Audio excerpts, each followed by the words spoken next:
In this class, we'll study the chapter number 10 of your 12th book, that is Microbes in Human Welfare. So this chapter is just opposite of chapter number 8. So why it is opposite? So it is opposite because chapter number 8 में आपने वैसे organisms के बारे में पढ़ा था, वैसे microbes के बारे में पढ़ा था जो कि humans के लिए harmful होते हैं. Those were disease causing microorganisms. और यहाँ पे हम वैसे माइक्रोब्स या वैसे माइक्रो ऑर्गेनिजम्स के बारे में पढ़ेंगे जो हमारे लिए बेनिफिशियल होंगे, those that will benefit us. So let's start this chapter.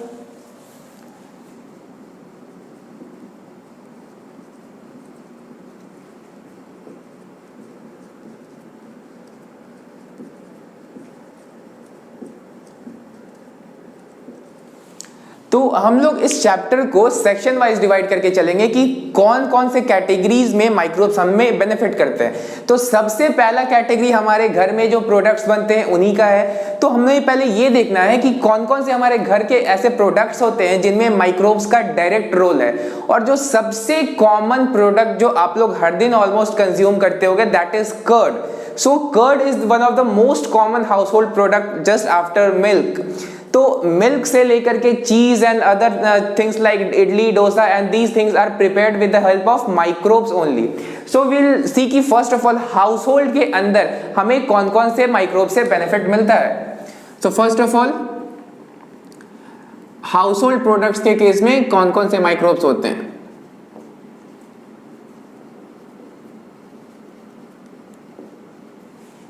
So the first and foremost is curd.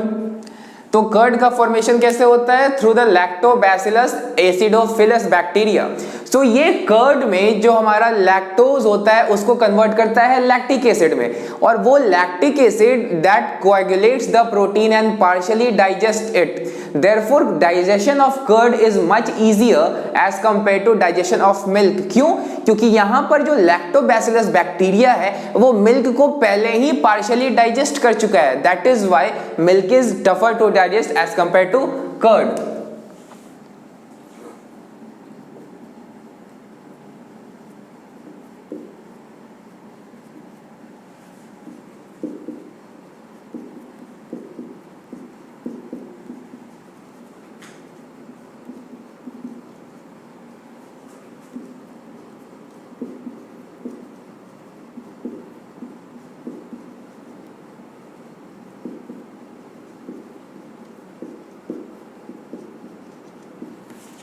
So lactobacillus acidophilus is a bacteria, और ये क्या कन्वर्ट करेगा? ये दूध के लैक्टोज को लैक्टिक एसिड में कन्वर्ट कर देगा.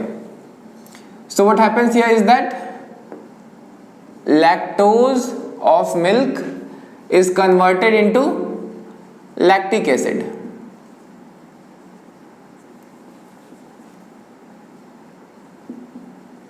अब ये जो लैक्टिक एसिड होता है, ये लैक्टिक एसिड प्रोटीन्स को कोएगुलेट करेगा.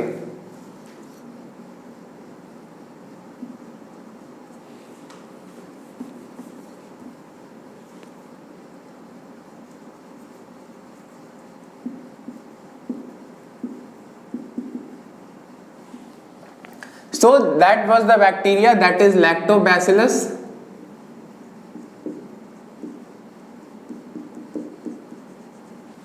So this is what happens in the case of curd formation. तो कर्ड फॉर्मेशन से बहुत ज़्यादा और भी बेनिफिट्स होते हैं. फॉर एग्जाम्पल यहाँ पर लैक्टोबैसिलस एसिडोफिलस बैक्टीरिया तो सबसे कॉमन बैक्टीरिया है, लेकिन इसके अलावा और भी बैक्टीरिया होते हैं जिनको कलेक्टिवली लैक्टिक एसिड बैक्टीरिया कहा जाता है.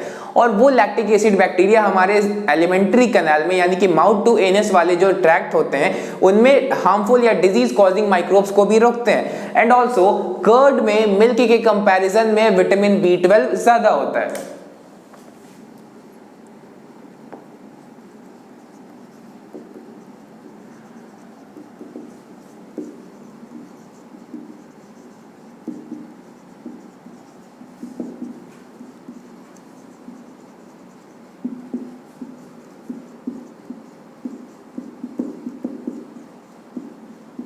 विटामिन B12 यहाँ पर मिल्क से ज्यादा होगा. अपार्ट फ्रॉम दैट जो लैक्टिक एसिड बैक्टीरिया होता है वो हमारे एलिमेंट्री कैनाल के लिए बेनिफिशियल है.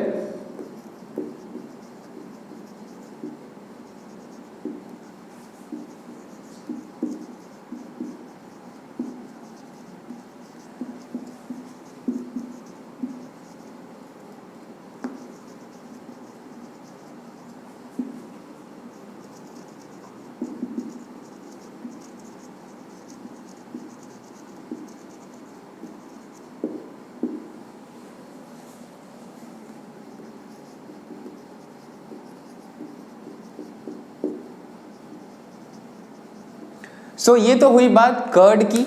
सो कर्ड से सिमिलर एक और प्रोडक्ट होता है दैट इज कॉल्ड योगर्ट। तो yoghurt is also prepared with the help of lactobacillus but the species is different. So after curd we will have to study about yoghurt. So the bacteria which helps in the formation is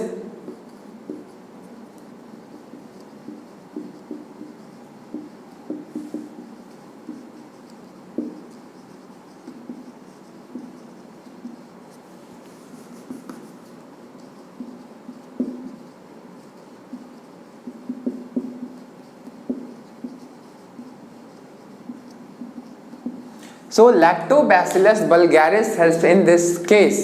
So milk and curd and this yogurt is not the only product that we make in our household. We also make idli, dosa and other things like that. So we'll see that idli, dosa and other things. So यहाँ पे जो bacteria का use किया जाता है that is called as Streptococcus. Bacteria is Streptococcus and Leuconostoc. सो ल्यूकोनोस्टॉक और streptococcus की वजह से हम लोग ये फॉर्म कर सकते हैं दैट इज जो इडली या डोसा में का जो बैटर होता है उसमें फर्मेंटेशन कैसे होता है। सो आपने अपने घर में देखा होगा कि आप लोगों की मदर जो बनाती हैं इडली या डोसा उसके पहले चावल और उड़द के दाल को पीसा जाता है, उसको मैश किया जाता है और उसको फर्मेंट होने दिया जाता है। तो वो फर्मेंटेशन कौन बैक्टीरिया करता है? तो स्ट्रेप्टोकॉकस और ल्यूकोनोस्टॉक बैक्टीरिया वो करता है। Now we will see about bread. So it is made by an yeast that is Saccharomyces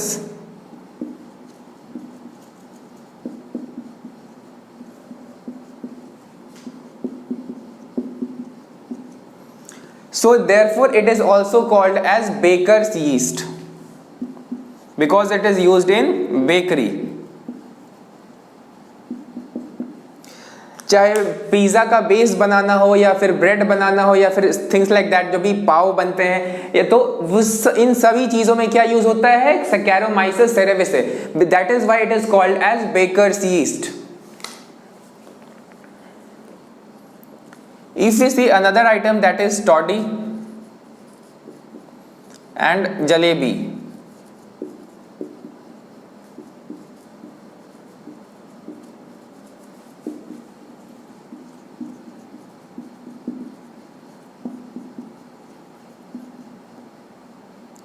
सो जलेबी के केस में भी जो व्हीट बैटर होता है that has to be fermented and toddy is a drink which is made from the palm and that fluid which comes out is fermented. तो इन दोनों का भी फॉर्मेशन नेचुरली अकरिंग यीस्ट से होता है. Apart from that we also have to study some types of cheese and let's start those.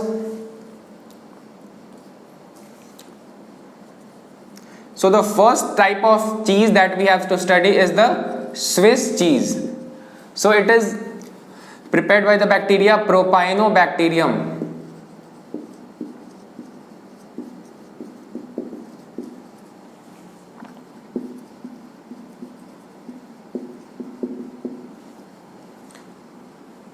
So it is prepared by the bacteria Propionibacterium shermani, and now we also have to study other type of cheese that is called as Roquefort cheese.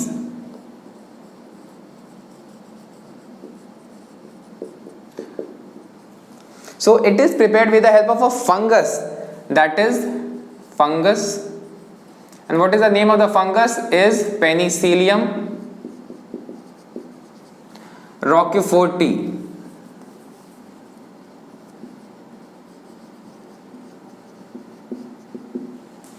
And also we also have to study another type of cheese that is called as Camembert cheese.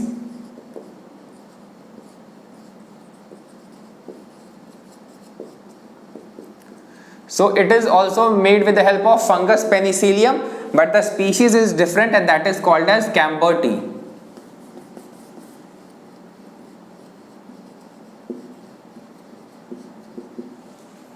So these are the common household product that we make in our homes. like cheese, like yogurt, like curd, like bread. So these are the normal bacteria and fungi that we use in our homes to make these household products. So these were the most common microbes that we used and we have been using these since thousands of years. यानी कि इनका use जो हमारे household में हजारों सालों से हो रहा है. These are not the products of biotechnology. Now one more thing is here is that ये जो लैक्टिक एसिड बैक्टीरिया है ना, this lactic acid bacteria is a really that category of bacteria which are called as probiotics. तो probiotics वैसे bacteria होते हैं जो हमारे बॉडी के इम्यून सिस्टम को स्ट्रेंथी बनाते हैं. So in that case curd जो होगा हमारे इम्यून सिस्टम को भी बूस्ट करेगा. Therefore curd is a very very healthy diet and curd को डाइजेस्ट करना भी बहुत इजी होता है एंड कर्ड में विटामिन B12 भी ज्यादा होता है. So from here we can conclude that curd is better than milk. लेकिन this is not the case in every field. यहां पर जो हमने केसेस पढ़े हैं हमने ये जाना है कि कर्ड बेहतर होता है मिल्क से, but there are certain fields where milk is better. So after this we will study about the industrial processes or industrial products that are made using the help of microbes.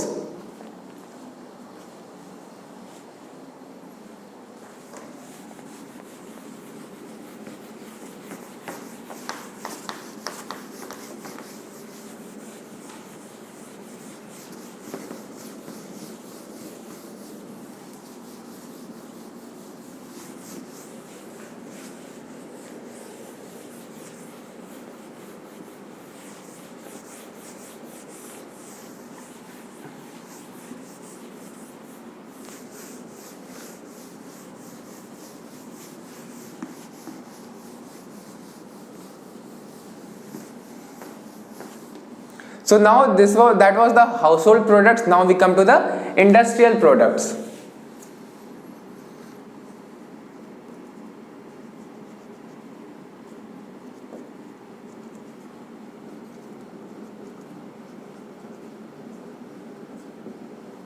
So the first is fermented beverages.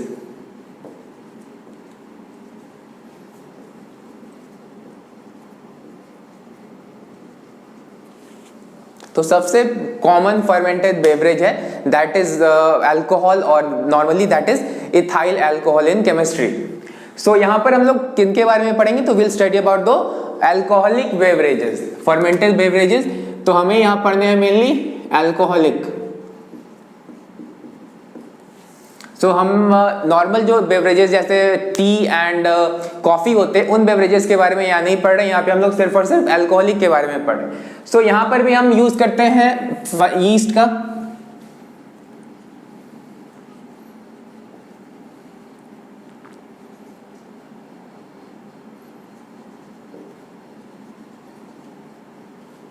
तो यहाँ पे हम लोग yeast के different different varieties का use करते हैं.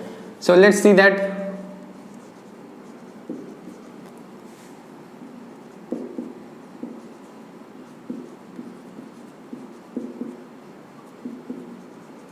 So it is also called as brewer's yeast.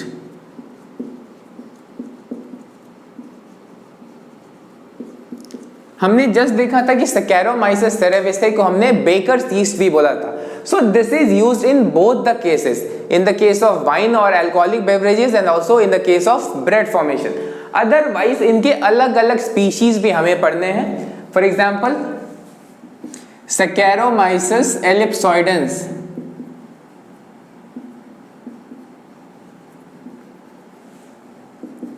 And also other species that is called Saccharomyces sake.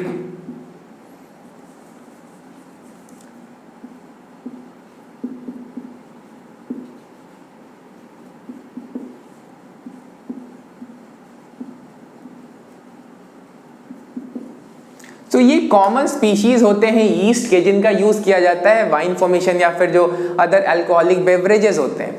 तो यहाँ पर इनकी वजह से जो इथेनॉलिक फर्मेंटेशन होता है that process creates the product that is ethanol.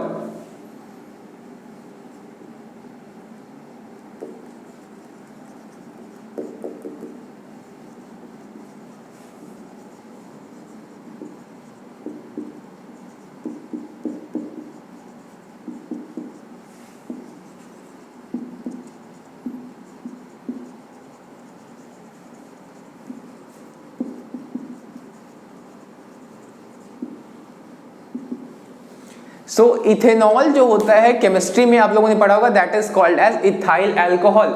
सो यहाँ पर ये जो प्रोसेस है दैट इज एनारोबिक फर्मेंटेशन। अगर आपने रेस्पिरेशन चैप्टर पढ़ा होगा तो आपको ये याद होगा कि रेस्पिरेशन में आपने एनारोबिक रेस्पिरेशन पढ़ा होगा। सो ये जो इथेनॉलिक फर्मेंटेशन है it is a type of anaerobic respiration. There is another type of respiration that is lactic acid fermentation, वहां पर वो भी एक तरह का एनारोबिक रेस्पिरेशन होता है। So this is also a type of anaerobic respiration. So that ethanol is not the complete product that is obtained. So हमें ये पढ़ना है कि दो तरह के बेवरेजेस होते हैं यहाँ पर। फॉर एग्जाम्पल जो वाइन होता है एंड दैट इज, इनके अंदर अल्कोहल जो कंटेंट होता है ना 9 to 12% होता है। अदरवाइज जो बियर है इनमें अल्कोहल का कंटेंट 3 से 6% होता है। So these are the normally obtained, इनमें हमें डिस्टिलेशन नहीं करना पड़ता है। बट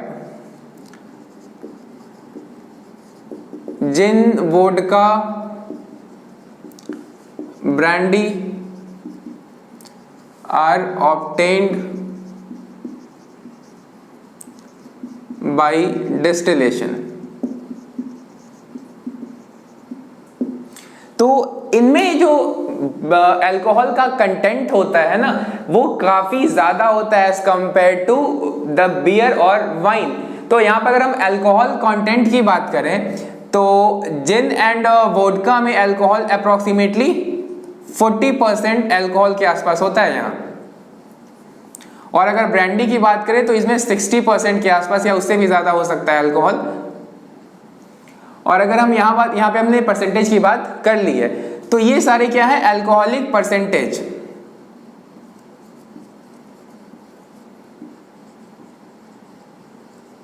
तो यहां पर इनमें अप्रॉक्स 40% होता है, उनमें अप्रॉक्स 60% के आसपास अल्कोहल होता है। So now we have completed this alcoholic part and now we come to the part that is a very important part and we call that antibiotics.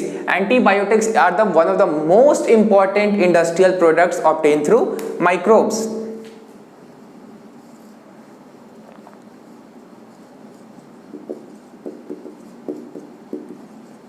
So first of all we have to see what are antibiotics.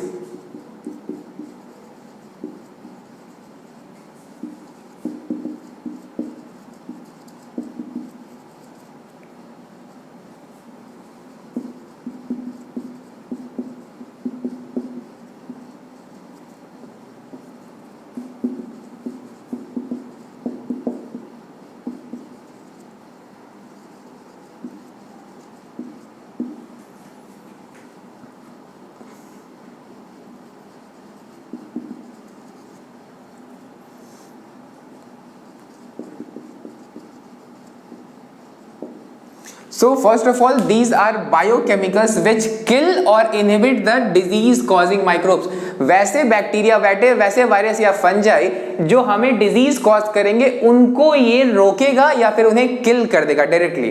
So we will see later कि वह कैसे होता है। Now these are also obtained from some other microbes, यानी कि यहाँ एक microbe जो है वो दूसरे माइक्रोब के लिए ये प्रोड्यूस करेगा और यही जो प्रोड्यूस होगा ये जो एंटीबायोटिक है ये जिस होस्ट में हम यूज करेंगे उस होस्ट में बीमारी या फिर उस होस्ट को ज्यादा नेगेटिवली असर नहीं करेगा। The other feature is produced by microbes only.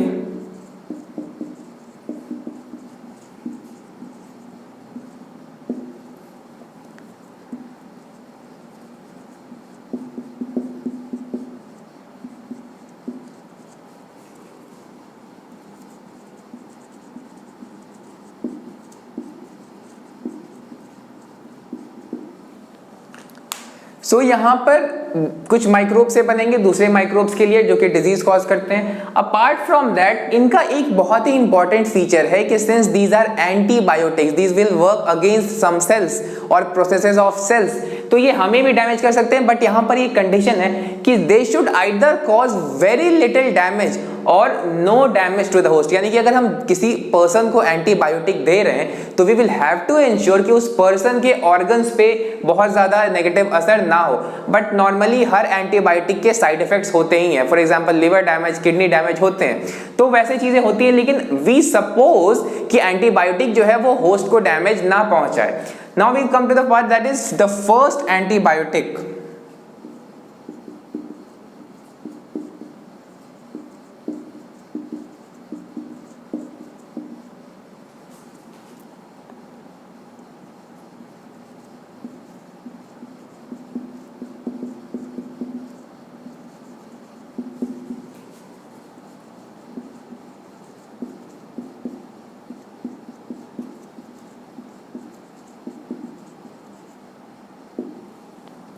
So the first penicillin, the first antibiotic was penicillin, and it was discovered by Fleming. And from which fungi it was obtained? It was obtained from the fungi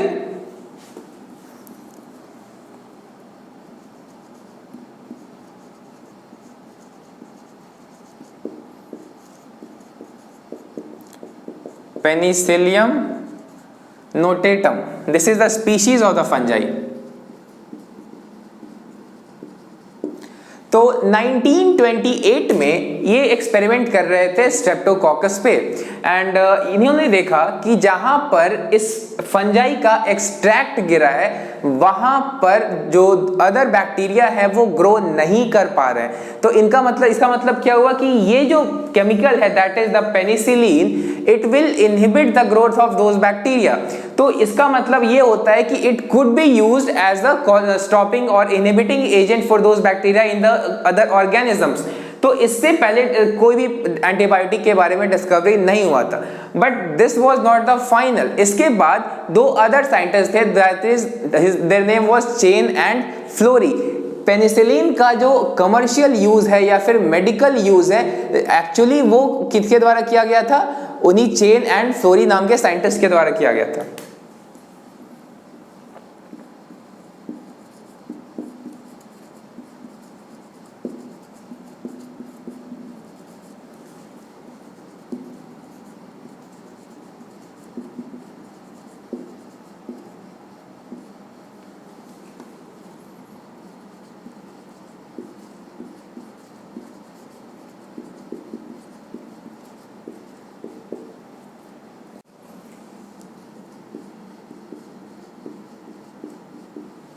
तो इन्होंने भले ही discover किया था penicillin को, but इसका जो main commercial use था, main medical use था, उसको पॉपुलराइज किया गया था चेन और फ्लोरी के द्वारा।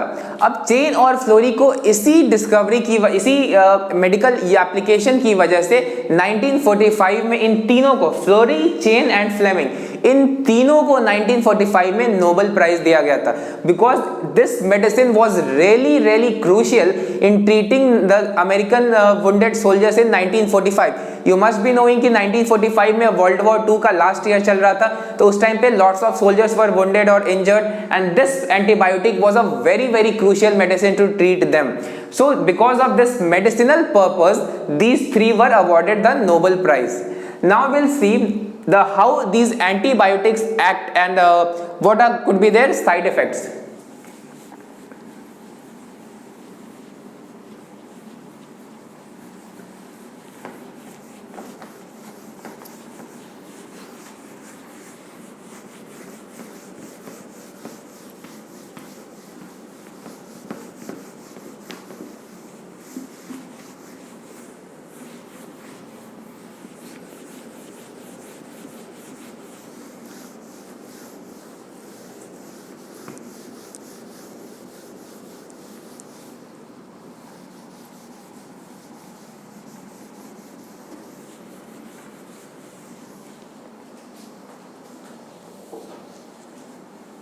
तो एंटीबायोटिक्स जो होते हैं मेनली दो टाइप के होते हैं, ब्रॉड स्पेक्ट्रम और नैरो स्पेक्ट्रम। ब्रॉड स्पेक्ट्रम का मतलब होता है कि वो एंटीबायोटिक्स बहुत बड़े स्केल पर काम कर सकते हैं या डिफरेंट टाइप के ऑर्गेनिजम्स को किल कर सकते हैं। नैरो टाइप में बहुत लिमिटेड टाइप को किल कर सकते हैं। एंड ऑल्सो ये दो तरीके से कर सकते हैं, दैट इज बैक्टीरियोसाइडल या फिर bacteriostatic.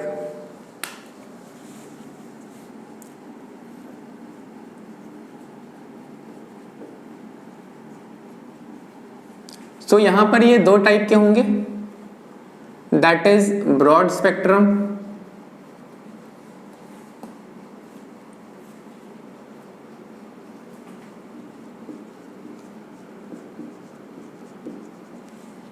and also narrow spectrum.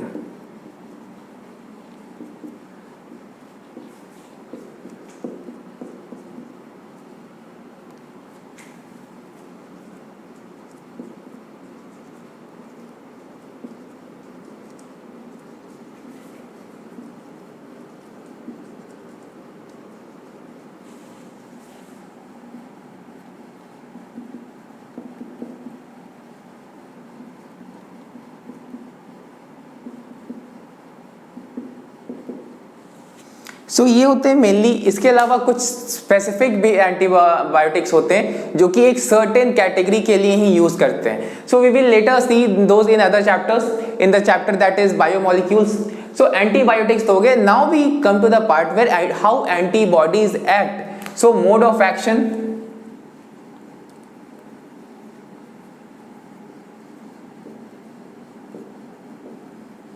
तो दो तरीके से मोड ऑफ एक्शन हो सकता है इनका।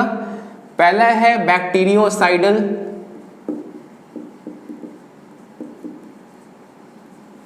And the other is bacteriostatic. तो बैक्टीरियोसाइडल में क्या होगा कि ये डायरेक्टली बैक्टीरिया को किल कर देंगे, और बैक्टीरियोस्टैटिक में they would inhibit their multiplication और ग्रोथ।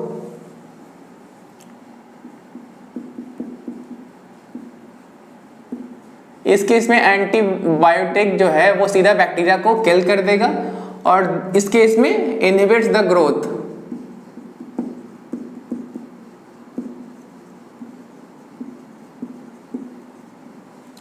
अब ये जानना है हमें कि आखिर ये एक्शन परफॉर्म कर रहा है तो कैसे कर रहा है। सो विल सी कि जो हमारा एंटीबायोटिक है बैक्टीरियोसाइडल या बैक्टीरियोस्टैटिक, इसके जो इफेक्ट्स हैं वो क्यों हो रहे हैं।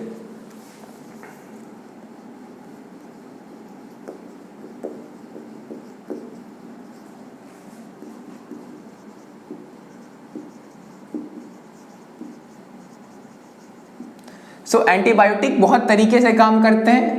द फर्स्ट और द सिंपल टाइप इज, ये जो ट्रांसलेशन है उसी को स्टॉप कर देंगे।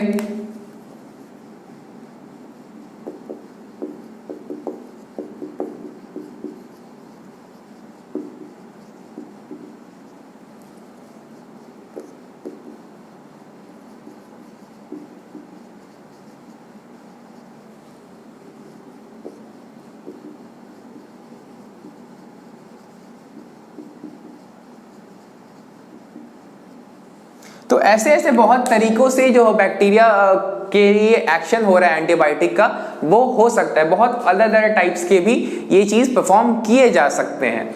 सो these are the most 3 common ways in which these antibiotics act on bacteria, either translation, replication या cell wall synthesis ही रोक देगा। आपने replication और translation के बारे में जेनेटिक्स चैप्टर में पढ़ा होगा पहले ही। And now cell wall synthesis 11th class में हमें पढ़ना है, जो प्लांट्स के चैप्टर है उनमें। तो सेल वॉल का सिंथेसिस नहीं होगा तो बैक्टीरिया में cell wall is a must. Therefore अगर सेल वॉल नहीं होगा तो फिर बैक्टीरिया के लिए प्रॉब्लमैटिक कंडीशंस हो सकते हैं। Now we come to the third type of industrial product, that is biomolecules.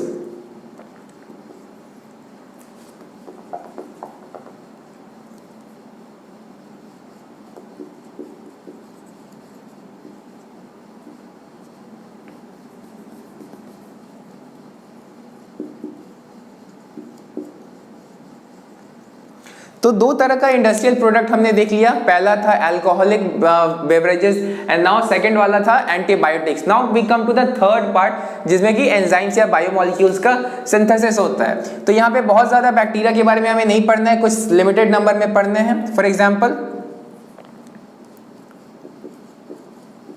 Aspergillus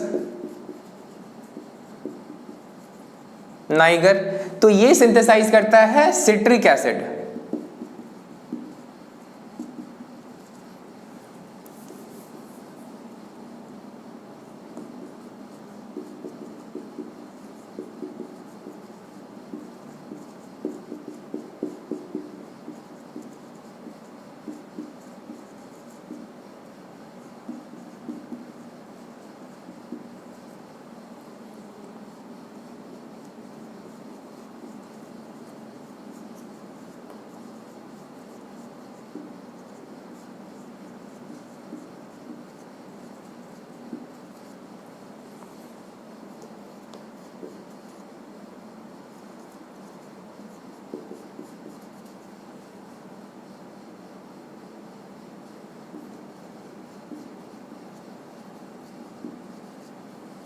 ये तो कॉमन टाइप के 4 प्रोडक्ट्स है जो हम ऑब्टेन करते हैं इनसे।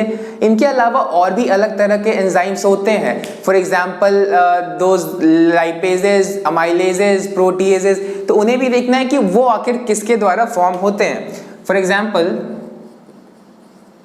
Lipase, it is formed by the organism that is Candida lipolytica.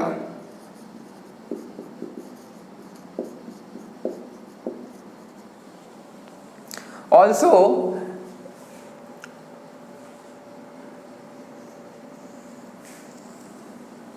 इनके अलावा हमें और भी ऑर्गेनिजम्स के बारे में पढ़ना है जो कि बहुत ही यूजफुल प्रोडक्ट्स हमें देते हैं, ठीक है।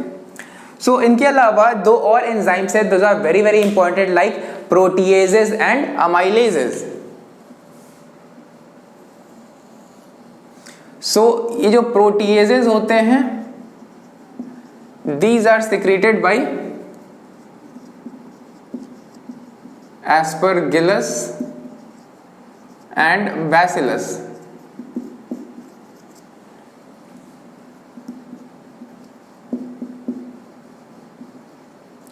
So these are also secreted by Aspergillus and Bacillus, and also यहां पर एक और बहुत इंपॉर्टेंट है, that is called as Rhizopus.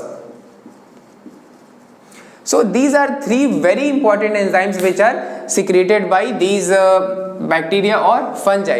इनके अलावा हमें और भी chemicals के बारे में पढ़ने हैं, for example cyclosporins and the other things. So we'll see that.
So this is a very important chemical. It is obtained by fungus Trichoderma polysporum.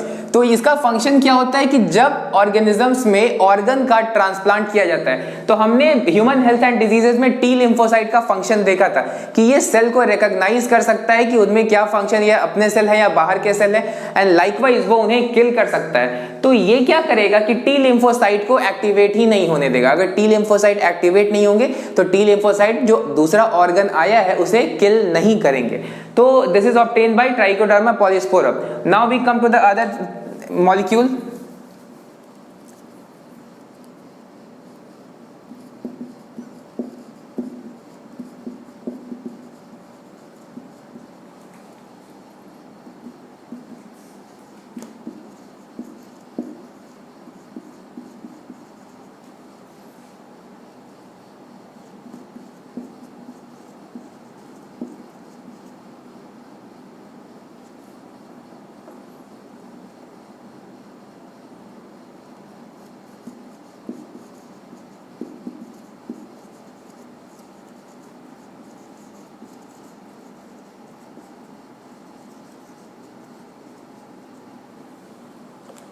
So ये जो स्ट्रेप्टोकाइनेज है, this is a very important enzyme in the case of those persons who have gone heart attack. तो heart attack में क्या होता है कि हो सकता है कि कहीं कहीं पर ब्लड के अंदर क्लॉट बन जाए, तो उन क्लॉट्स को डाइजेस्ट करने के लिए या उन क्लॉट्स को बर्स्ट करने के लिए इसका यूज किया जाता है। It is a very very life saving sort of a thing in the case of heart attack. Now we also have to study about another substance that is a very very important. Its name is statins.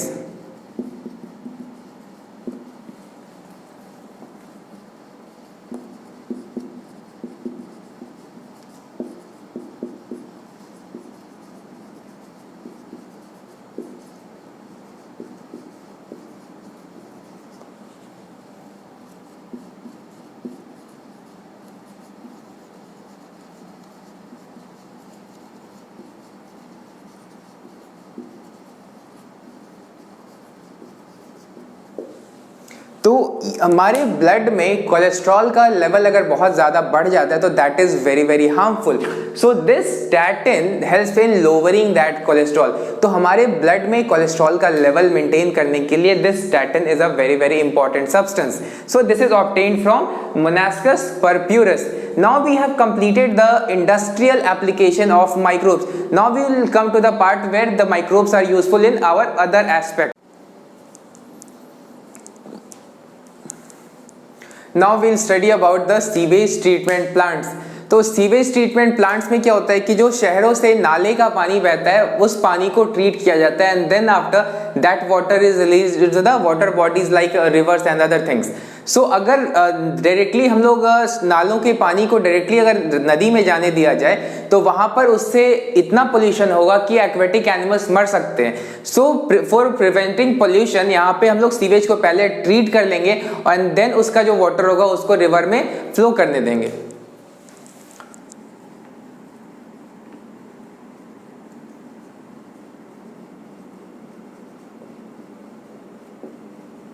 So now we'll see sewage treatment.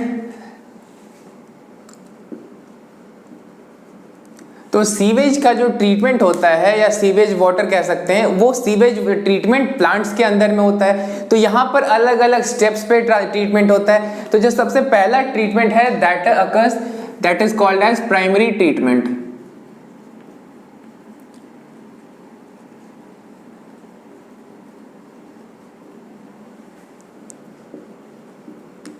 It could also be called as physical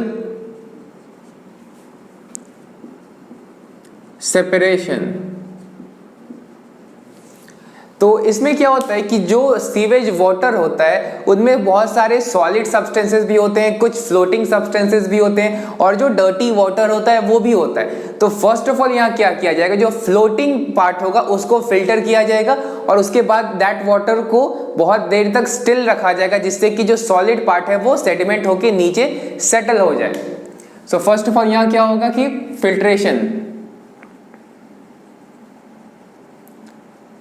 sequential filtration होगा यहाँ पहले।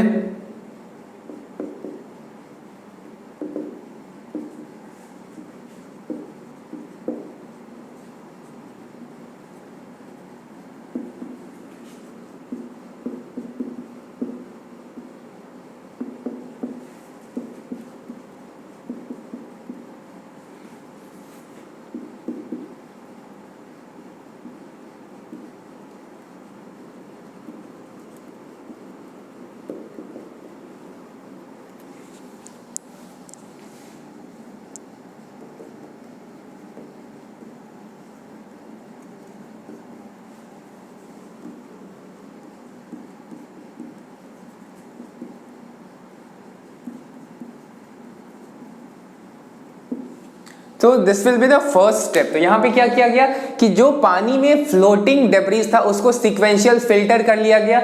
उसके बाद जो water बचा उसको still रखा गया बहुत टाइम तक जिससे कि सॉलिड सब्सटेंसेस जो थे वो नीचे की ओर सेटल कर जाएंगे।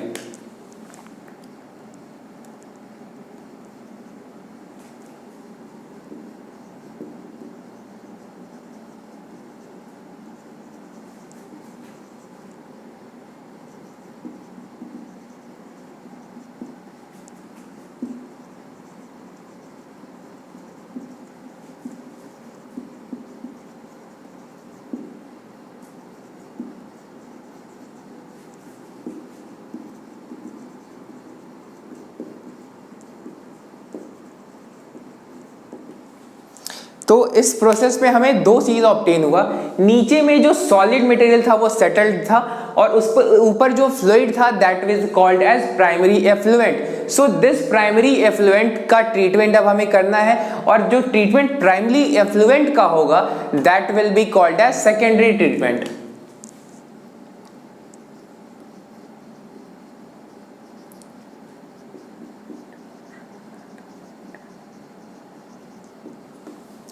तो यहाँ पर जो प्राइमरी एफ्लुएंट था उस प्राइमरी एफ्लुएंट को बहुत ज़्यादा एरेट किया जाएगा, उनमें ऑक्सीजन पंप किया जाएगा जिससे कि वहाँ पे कुछ एरोबिक बैक्टीरिया का और फंगस के साथ एसोसिएशन बन जाएगा दैट इज कॉल्ड एज फ्लॉक्स।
तो ये जो प्राइमरी एफ्लुएंट फर्स्ट स्टेप में ऑब्टेन हुआ था उसको बहुत बड़े बड़े एरेशन टैंक्स में डाल दिया जाएगा। एरेशन टैंक्स में क्या होगा कि एयर पंप किया जाएगा और ऑक्सीजन पंप किया जाएगा, तो उससे वाटर में ऑक्सीजन का कंटेंट बढ़ जाएगा। तो उससे aerobic bacteria, those bacteria that survive on oxygen, वो बैक्टीरिया का ग्रोथ बहुत ज्यादा होगा और उन बैक्टीरिया का फंगस के साथ एसोसिएशन होता है, that is called as floc. तो बैक्टीरिया फंजाई के फिलामेंट्स के साथ जो एसोसिएशन हो जाता है that is called as floc, FLOC floc. तो वो क्या करेगा कि जो पानी में ऑर्गेनिक मैटर होगा दैट विल बी डाइजेस्टेड, उसी को वो डाइजेस्ट करेगा।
उसके बाद क्या किया गया यहाँ पर कि यहाँ पर जब उस बैक्टीरिया यानी कि एरोबिक बैक्टीरिया और फंजाई के एसोसिएशन के बाद पानी में जो ऑर्गेनिक कंटेंट था उसको डाइजेस्ट किया गया, तो उससे बायोलॉजिकल ऑक्सीजन डिमांड घट गया, दैट इज बीओडी। जब वो 10 to 15% के आसपास आ जाएगा बायोलॉजिकल ऑक्सीजन डिमांड, तो जो लिक्विड है उसको सेटलिंग टैंक्स में ट्रांसफर कर दिया जाएगा। वहां पर क्या होगा कि जो फ्लॉक्स बने थे बैक्टीरिया और फंजाई के एसोसिएशन से वो सेटल डाउन हो जाएंगे। सेटल डाउन होने के बाद क्या होगा कि जो ऊपर का लिक्विड होगा वो तो उसको फ्लो कर दिया जाएगा रिवर के अंदर, और जो नीचे में सेटल्ड पार्ट है that is called as activated sludge. अब एक्टिवेटेड स्लज का थोड़ा सा पार्ट को रखा जाएगा वापस से लिक्विड में डालने के लिए, जो नया लिक्विड आएगा उसमें, और जो बाकी पार्ट है उसको एनारोबिक स्लज डाइजेस्टर में ट्रांसफर होगा। यहाँ पर जो दूसरे बैक्टीरिया हैं दैट इज एनारोबिक बैक्टीरिया, वो इन बैक्टीरिया और फंजाई को डाइजेस्ट करेंगे।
तो यहाँ पर क्या होगा कि जो एनारोबिक बैक्टीरिया इस एरोबिक बैक्टीरिया को डाइजेस्ट करेंगे, उससे क्या होगा कि बैक्टीरिया और ये फंजाई थे ये खत्म हो जाएंगे और उसी प्रोसेस में कुछ गैसेस का फॉर्मेशन होगा, जैसे carbon dioxide, hydrogen, methane, hydrogen sulphide. तो इन गैसेस को फ्यूल के तौर पे यूज किया जा सकता है, क्योंकि ये जो मीथेन है और हाइड्रोजन है ये दोनों क्या होते हैं, कंबस्टिबल होते हैं। तो इस वजह से इनको बायोगैस की तरह भी यूज किया जा सकता है। So this was our normal sewage treatment plant. सबसे पहले क्या किया गया कि जो लिक्विड था उसको लाया गया, सेटल किया गया, उसको फिल्टर किया गया, देन सेटल किया गया, फिर जो ऊपर वाला लिक्विड था उसको एरेशन टैंक में डाला गया, वहां एरोबिक बैक्टीरिया ने उसके ऑर्गेनिक मैटर को खत्म किया।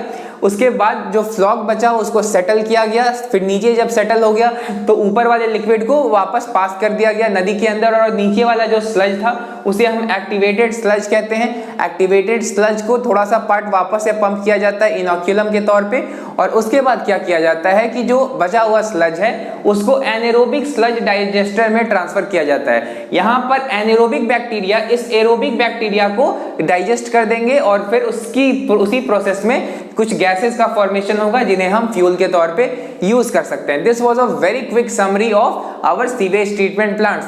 अब इसी ट्रीटमेंट को करने के लिए और रिवर्स को पोल्यूशन से बचाने के लिए हमारी गवर्नमेंट ने कुछ एक्शन प्लान्स लाए that are called as Ganga action plan और यमुना एक्शन प्लान और सतलज यमुना एक्शन प्लान।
इसी तरह अदर रिवर के लिए भी लाया गया, for example Sutlej action plan, Damodar action plan, इसी तरीके से।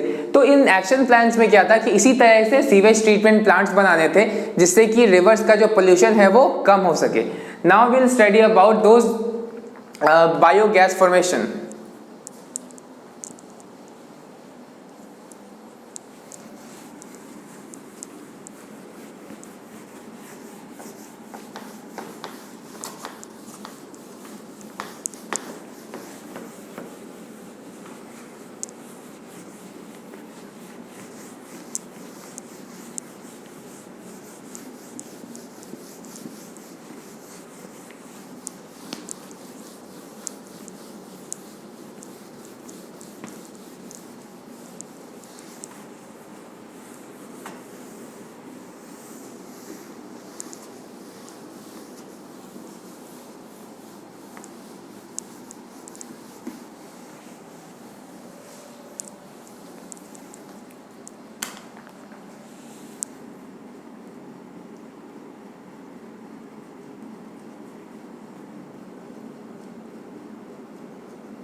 सो बायोगैस प्लांट में कुछ बैक्टीरिया होते हैं जिनका यूज किया जाता है, those are called as methanogens. ये बैक्टीरिया जब सेल्यूलोजिक मटेरियल पे ग्रो करते हैं तो कुछ गैसेस का प्रोडक्शन करते हैं। दोज गैसेस को हम लोग फ्यूल के तौर पे यूज कर सकते हैं, that is also called as biogas.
तो यहाँ पर first of all animal excreta यानी कि काउ डंग या कैटल का जो अदर डंग होता है दैट कुड बी यूज, और उसके अलावा हम लोग ऑर्गेनिक वेस्ट को भी यूज कर सकते हैं, जैसे प्लांट्स के पार्ट्स हो गए, लीव्स हो गए, वेजिटेबल के छिलके हो गए, तो इन सबों को यूज किया जाएगा किस चीज के प्रोडक्शन के लिए, बायोगैस के लिए और मैन्योर के लिए। और यहाँ पे कौन से बैक्टीरिया यूज होंगे, तो वो मिथेनोजेंस यूज होंगे। मिथेनोजेंस के एग्जाम्पल हैं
तो ये जो बैक्टीरिया होते हैं जनरली रूमिनेटिंग एनिमल्स के रूमेन में पाए जाते हैं।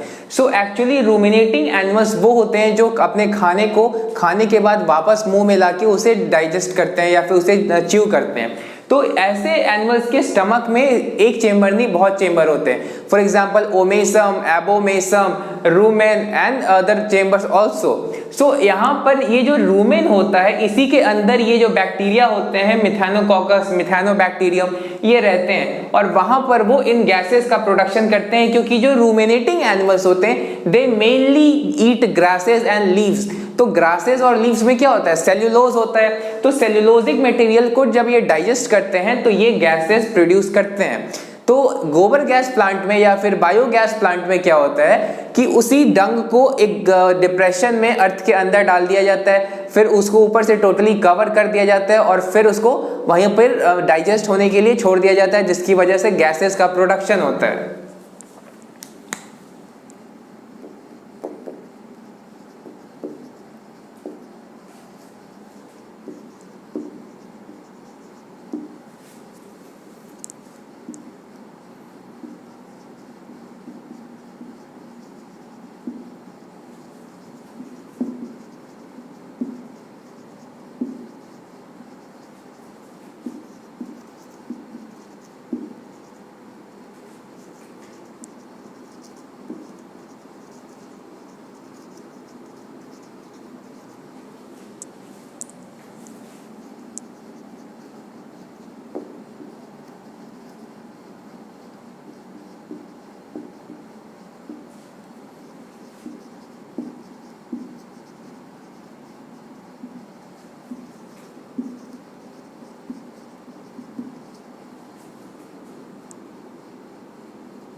अब इस जो हमारा अंडरग्राउंड टैंक्स होता है वहां पर गोबर गैस प्लांट्स जिसे हम कहते हैं, उनमें एक बहुत बड़ा अंडरग्राउंड टैंक होता है। तो उनमें ये एक्सक्रीटा और अदर वेस्ट को डाल दिया जाएगा, फिर उनको ढक दिया जाएगा। वो काफी टाइम में वो डाइजेस्ट होंगे, फिर वो वहां पे गैसेस का प्रोडक्शन करेंगे बैक्टीरिया, और वो गैसेस के लिए एक आउटलेट पाइप होता है वहां पर। आउटलेट पाइप से जो अगल बगल के घर होंगे उनमें वो सप्लाई होगा, जिससे कि वो बायोगैस का यूज कर सकते हैं लाइटिंग पर्पस से या फिर कुकिंग पर्पस से।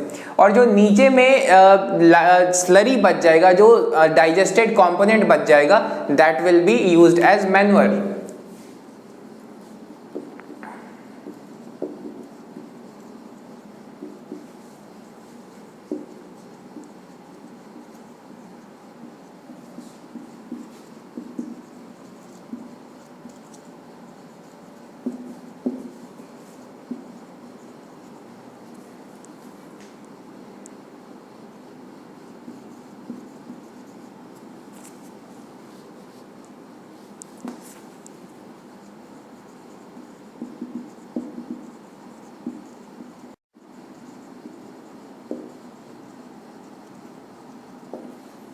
तो इंडिया में ये जो गोबर गैस प्लांट्स है, इनमें मेनली हमारे दो ऑर्गेनाइजेशन ने काफ़ी अच्छा काम किया है। For example Indian agricultural research institute and एक और है दैट इज खादी कॉरपोरेशन। तो इन दोनों ने मिलकर इंडिया में बहुत जगह पे ऐसे ऐसे प्लांट्स लगाए हैं। तो ये जो प्लांट्स लगे हैं रूरल एरियाज में लगे हैं, क्योंकि रूरल एरियाज में क्या होता है कि कैटल बहुत होते हैं, तो वहां पर एनिमल एक्सक्रीटा बहुत होता है, जिसकी वजह से जो हमारे रूरल एरियाज में गोबर गैस का प्रोडक्शन है वो काफी ज्यादा होता है। एंड ऑल्सो जो फार्मर्स को नॉर्मली केमिकल फर्टिलाइजर खरीदना पड़ता था, वो इसी मैन्योर से काम चला सकते हैं, क्योंकि गोबर गैस का तो प्रोडक्शन हो ही रहा है, साथ साथ जो रिमेनिंग पार्ट होता है जो कि नीचे बच जाता है, that is used as manure.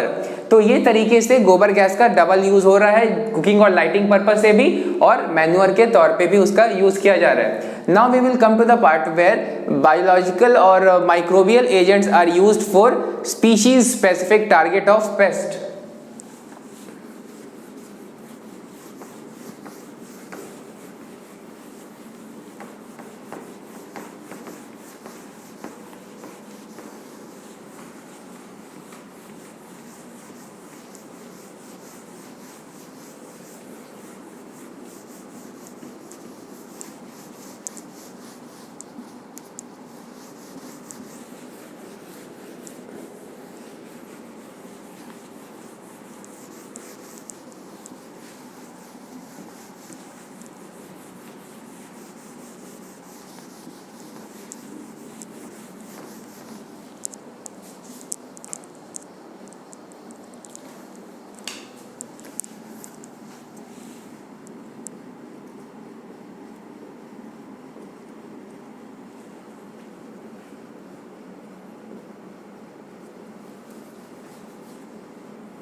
तो नॉर्मली जो पेस्ट होते हैं वो उन इंसेक्ट को कहते हैं जो कि क्रॉप्स को बहुत सिवियर डैमेज पहुंचाते हैं।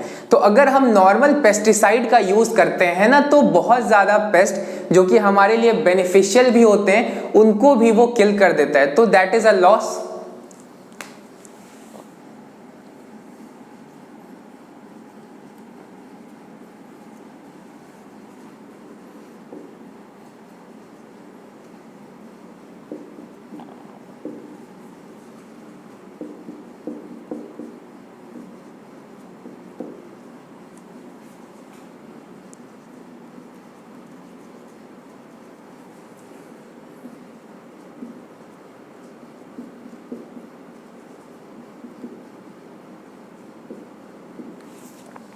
तो हमारा यहाँ पर ये मोटिव है कि वैसे पेस्ट यानी कि वैसे इंसेक्ट्स को ना किल किया जाए जो कि हमारे लिए बेनिफिशियल है या फिर प्लांट को नुकसान नहीं पहुंचाते, क्योंकि जो बायो में कोई भी इकोसिस्टम होता है that should have a lot of biodiversity.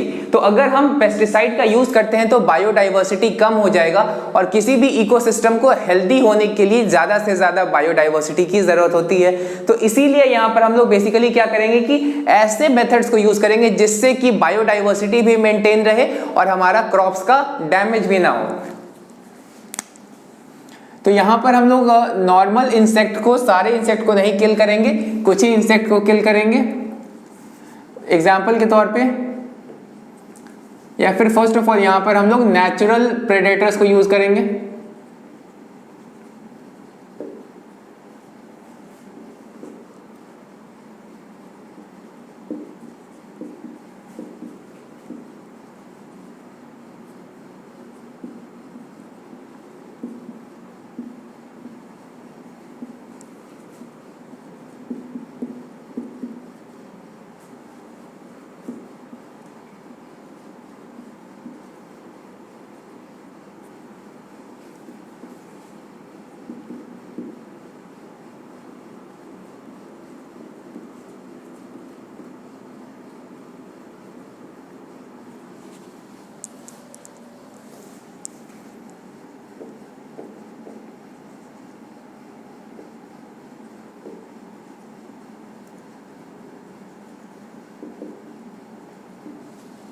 तो ये जो ड्रैगन फ्लाइज और लेडी बर्ड्स होते हैं ये मॉस्किटोज को और एफिड्स को किल करते हैं। तो इससे क्या होगा कि अगर हम नॉर्मल पेस्टिसाइड यूज करेंगे तो इन सभी का डेथ हो जाएगा, लेकिन ऐसे क्या होगा कि अगर लेडी बर्ड और ड्रैगन फ्लाई को रहने दिया जाएगा खेत में तो वो इनके पॉपुलेशन को कंट्रोल करेंगे।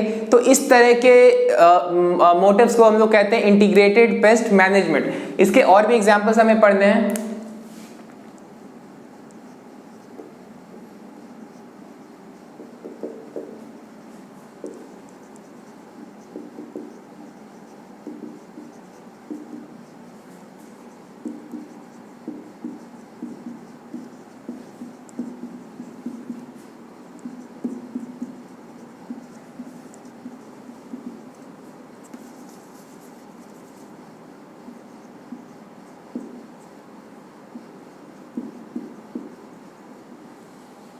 तो यहां पर क्या होगा कि बैसिलस थुरिंजिएंसिस एक बैक्टीरिया है, ये एक तरह का टॉक्सिन यानी कि पॉइजनस केमिकल सिक्रीट करता है जो कि इस इंसेक्ट के अंदर यानी कि बॉलवॉर्म्स के अंदर जाने के बाद ही एक्टिवेट होते हैं। तो क्या किया जाता है कि इन बैक्टीरिया को छोटे छोटे पाउचेज में किसानों को दिया जाता है और ये ना अपने जो फसल होते हैं उनका या क्रॉप होता है उन पर छिड़क देते हैं। तो जब ये जो इंसेक्ट्स हैं इन लीव्स को खाते हैं तो उन पे ये बैसिलस थुरिंजिएंसिस रहता है, तो जिसको खाने के बाद उनका डेथ हो जाता है। तो इस केस में हमें पेस्टिसाइड की जरूरत नहीं पड़ी। तो इसी तरीके से बहुत और भी मेथड होते हैं जिससे कि बिना पेस्टिसाइड को यूज किए हम लोग पॉपुलेशन को कंट्रोल कर सकते हैं। लाइकवाइज यहाँ पर ये जो बॉलवॉर्म्स है इन्हीं के लिए ये इस बैक्टीरिया का जो जीन है उसे प्लांट के अंदर ही इनकलकेट कर दिया गया है। So that we will study in the chapter of biotechnology, यानी कि बैक्टीरिया को छिड़कने के बजाय इसका जीन प्लांट के अंदर इंडक्ट कर दिया गया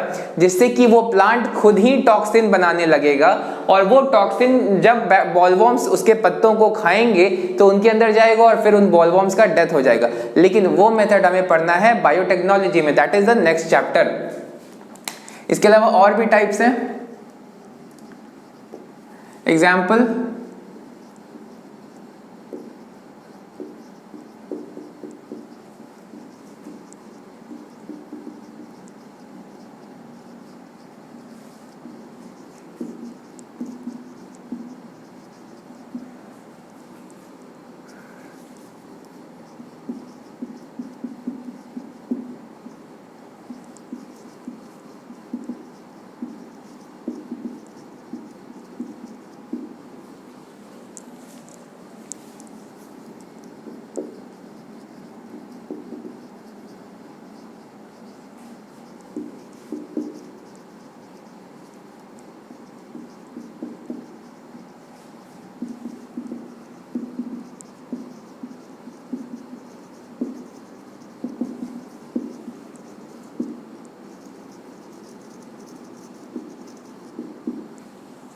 तो यहाँ क्या किया जा रहा है कि जो न्यूक्लियोपॉलीहेड्रोवायरसेस जो एक कैटेगरी है, उनमें कुछ वायरस होते हैं जिनको कहते हैं हम बैक्यूलो वायरस। तो वो वैसे वायरस होते हैं जो इंसेक्ट्स को किल करते हैं। तो उन वायरसेस का हम यूज कैसे कर सकते हैं? तो इनको यूज कर सकते हैं, उनके जो अलग अलग मेंबर हैं उनमें अलग अलग स्पीशीज को वो टारगेट करेंगे। तो जब हम चाहते हैं कि बैक्टीरिया या फिर अगर फंजाई या फिर इंसेक्ट का किसी एक ही स्पीशीज को हम किल करें और उसके अलावा जो हेल्दी हैं यानी कि जो हमारे लिए बेनिफिशियल हैं, जो हमें हार्म नहीं कर रहे हैं, उन्हें हम ना किल करें, तो वैसे केस में इनके मेंबर्स का यूज किया जाएगा। इनका कोई भी नेगेटिव इंपैक्ट नहीं होता है अदर ऑर्गेनिजम्स पे। यानी कि जो इंटीग्रेटेड पेस्ट मैनेजमेंट प्रोग्राम है उनमें अगर हम चाहते हैं कि बाकी सारे इंसेक्ट को हम ना किल करें, तो वैसे केस में हम क्या यूज करेंगे? तो वैसे केस में न्यूक्लियोपॉलीहेड्रोवायरसेस का यूज किया जाता है। सो इस तरीके से हम बिना बाकी सारे स्पीशीज को नुकसान पहुंचाए जो स्पीशीज हमारे लिए हार्मफुल है उसी को टारगेट कर सकते हैं। So this was a very quick summary of this topic. We are not going into the details of this topics. So अब जो लास्ट टॉपिक है that is microbes as biofertilisers.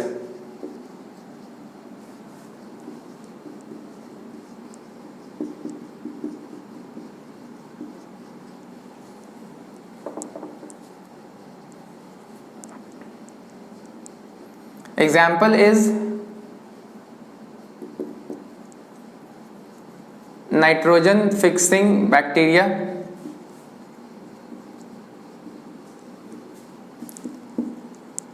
these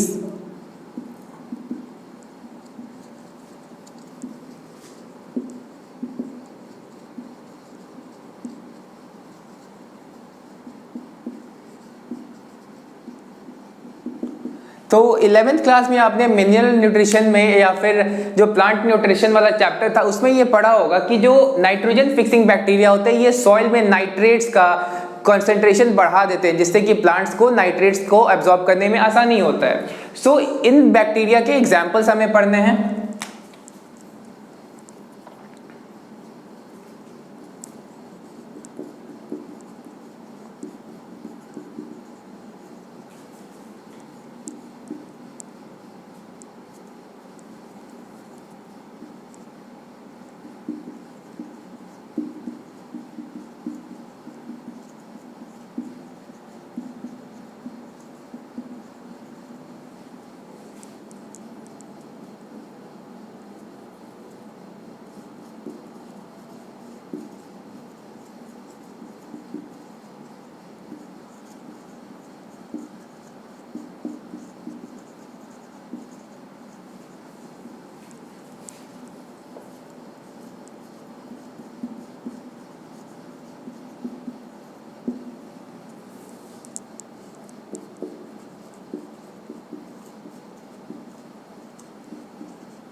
तो ये जो कुछ बैक्टीरिया है जो कि हमारे सॉइल में नाइट्रोजन का कंटेंट बढ़ाएंगे। फॉर एग्जांपल बीजनिकिया एंड क्लोस्ट्रीडियम, ये ऐसे बैक्टीरिया हैं जो फ्री लिविंग होंगे, किसी और के साथ एसोसिएशन में नहीं होंगे। उनके अलावा भी ऑल्सो हैव साइनोबैक्टीरिया, इन्हें ब्लू ग्रीन एल्गा भी कहा जाता है। तो ये फोटोसिंथेसिस कर सकते हैं, फोटोसिंथेसिस कर सकते हैं, इसका मतलब सॉइल के अंदर ये ऑर्गेनिक कंटेंट भी बढ़ाएंगे। और जो राइस फील्ड्स होते हैं, राइस फील्ड्स के अंदर सबसे ज्यादा जो नाइट्रोजन फिक्सेशन होता है यही साइनोबैक्टीरिया करते हैं। स्पेशली इनका यूसेज तमिलनाडु में बहुत ज्यादा किया जाता है। नाउ उसके बाद सिम्बायोटिक, सिम्बायोटिक उन्हें कहते हैं जो कि किसी और के साथ एसोसिएशन में होते हैं म्यूचुअल बेनिफिट के लिए। तो राइजोबियम है जो कि लेग्यूमिनस प्लांट के साथ एसोसिएशन में नाइट्रोजन फिक्सेशन करता है। इसके अलावा कुछ बहुत ज्यादा अलग फंजाई भी होते हैं जैसे कि जिन्हें माइक्रोराइजा कहा जाता है। वो क्या होते हैं? रूट्स ऑफ हायर प्लांट्स का फंजाई के साथ एसोसिएशन। तो उस केस में भी सॉइल का जो फर्टिलिटी होता है वो इंक्रीज करते हैं और उस प्लांट को भी बेनिफिट करते हैं। Example we can also write here mycorrhiza.